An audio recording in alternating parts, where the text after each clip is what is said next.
a schools officer here at the National Marine Aquarium, so I teach children from year 0 right up to university level. So every day we have children come in here and get very excited, and we get to teach them all sorts of really cool things about the ocean.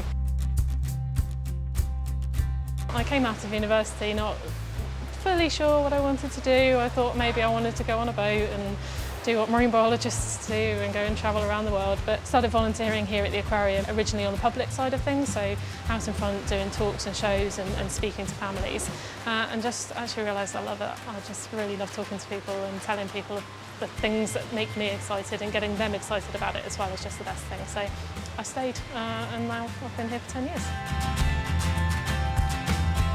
An average day we'll have usually one class of 32 children each that we look after. They can have everything from a tour of the building, they can have workshops added on to that, so the workshops can be anything from investigating the stomach contents of a mackerel to outdoor sort of section of the programme as well, so we go rock pool safaris, we do beach cleans, pretty much everything.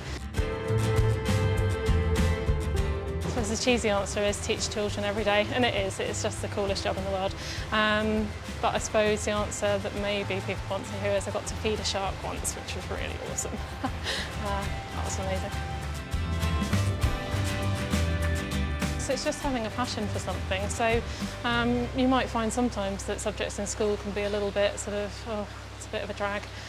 Not always the most inspiring thing in the world, but sort of push through that, because actually at the end of that there's this amazing world of incredible things that you can do with that knowledge that you're getting in school that might sometimes not feel like the most exciting thing. So if you push ahead with biology and get through photosynthesis and all of that stuff, one day you might be feeding a shark at the side of a tank in an amazing aquarium. So there's something at the end that's always worth doing. So you might be on a boat travelling around the world, you might be feeding a shark, you never know what you're going to be doing.